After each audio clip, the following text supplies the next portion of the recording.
Hey guys, tonight we're taking a look at this old school breecher's back panel setup. It's a two-piece setup with a molly to zipper adapter and then your actual breecher's panel. So this is made by DBT, Diamondback Tactical, which is now or is kind of now Tier Tactical. I don't know if it was just a rebrand or if they kind of bought out the facility and changed companies completely, but that's what it is. We'll get on the table, take a look at it before hopefully somebody scoops it up off of my garage sale page. All right, for as big as this item is, there's not a ton to go over on this, so it should be a fairly quick video.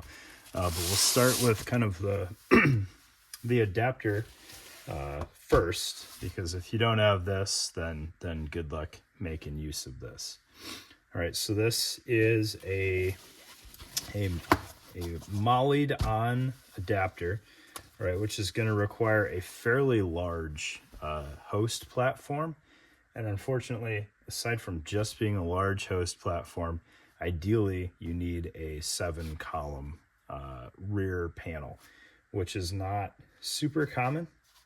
The Eagle Cirrus, the RBAV from SDS or Eclipse, I can't remember exactly how that worked out, might have an 8-column back panel because those are both bulks or spear cut armor hosts. So you could offset this one direction or the other. Paraclete rigs were seven columns, and I don't remember if the old DBT RAV type vest was 7 columns, but 7 columns would be ideal for hosting this thing. If you've got 6 columns, you might be able to make it work with a little bit of slop. I'm not really sure. And you could potentially take up some of that by sandwiching a hydration carrier in between these two panels. All right, so it does molly on, and then you've got zippers on both sides. I apologize, I didn't even think to see if this would line up with Paraclete panels. I'll have to try to find one that's unmolested and hasn't had new zippers thrown on it and see if they line up. And if they do, I'll either make another quick blurb or I'll throw it in the notes. So this adapter is kind of interesting. It doesn't cause you to lose the ability to put pouches on your setup when you're not using the back panel. So it does, you've got the same footprint that you would have had otherwise. However, you do have Velcro behind all of your PALS webbing there.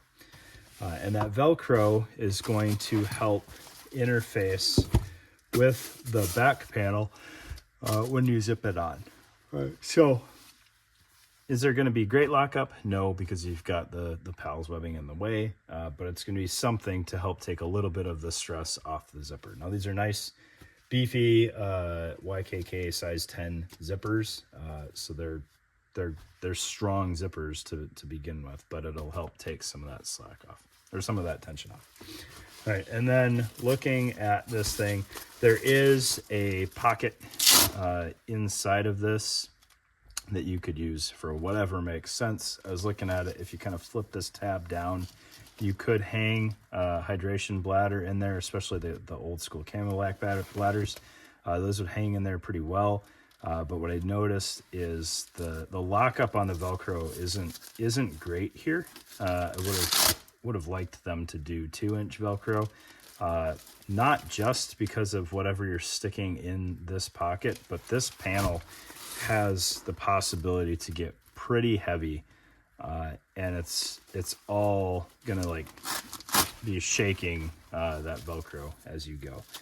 So there are some things that you may or may not want to do if you're using a setup like this. Perhaps zip tie through those 2 loops to keep the whole thing closed, or maybe even go so far as zip tie through this outer one and then attach it to the host vest if you have a drag handle or something like that, just for added security on this back panel, or some paracord through there could suffice. But you're probably, if you need to zip it, you're gonna have to cut that or untie it or whatever. All right, And then looking at the pockets here, obviously you have this giant chunk of PVC pipe here that's retained really well. You've got two external straps here holding it, keeping it from kind of wobbling side to side. And then you do have a chunk of webbing running down the length of the pipe. It's fixed top and bottom, and then you just have a tail that runs through there, and you take the tension out with this buckle. It's kind of not the greatest setup for that. The buckle is a little wide and it doesn't really want to go into the PVC there. 1.5 inch buckle probably would have worked better. And I don't think you would have lost too much stability running 1.5 inch webbing instead of 2-inch webbing through there. All right. But that's to retain. Breaching tools. It was very common back in the day to see dudes with a chunk of PVC pipe zip tied or tied to the back of their rig to run tools down there. But just to give you kind of an idea of how hardy of a tool it could take, you know, this Stanley Fat Max is way smaller than what would be ideal in here. And that's going to move around a good bit. Like, this thing is built for full-size pry bars, sledgehammers, really stout, dedicated breaching tools, which you're going to get heavy, as I'll get out on this panel. And then down at the bottom, you have a full-width pouch with a little keeper in here. I gotta say, it's been a while since I've handled a lot of DVT stuff. I had a good bit of it back in the day, but this thing is probably closing in on 20 years old at this point, and the Cordura has not turned into that gross sticky mess that you get a lot of times in really old nylon kit. It's still very fresh, which is kind of weird. When I opened this up, I was expecting it to be pretty gnarly in there, and it's not. It's well kept. I always got a kick out of the DBT zipper pulls. At the time, not a lot of folks were putting sewn pulls on their zipper tabs. And that was a kind of a telltale mark of the DBT stuff back in the day. You can faintly tell somebody had marked this as an IFAC at one point in time. There is no internal organization in here. I just saw a picture of one of these. Somebody sent me the other day, and I could have sworn this pocket on theirs had some built-in organization. I don't know if I misremembered that or what, but this is, you know, a pretty appropriate IFAC-sized pocket, and you just have to put your own insert in there. The USGI inserts, which obviously post-date this thing by a good bit, would fit in here pretty well. And again, another toggle for tie-down. And then up top, you've got 4 flashbang pockets there. This is fitting, I think it was a Mark 13 flashbang. Yeah, Mark 13 fits in there just fine. It's a little tall, but it does fit in there. It allows the Velcro to secure. You would fit 4 of those in there without any issues. And then this flap can also be tucked behind those if you trust the retention on your flashbangs enough, or if you're on target and want them ready to go. I don't know if there was any kind of way that guys had figured out to help retain these in the pockets a little bit more without that flap secured.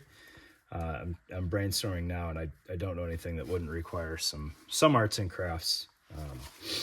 They're not the tightest pockets by any stretch. I mean, that, even with the spoon in there, is pretty loose. So as you were hoofing it around wherever you were at, those come out pretty easy. Excuse me. But with that, it's really all there is to it, right? It's not a lightweight setup. This is all 1000 denier as far as I can tell. It's pretty hardy feeling stuff.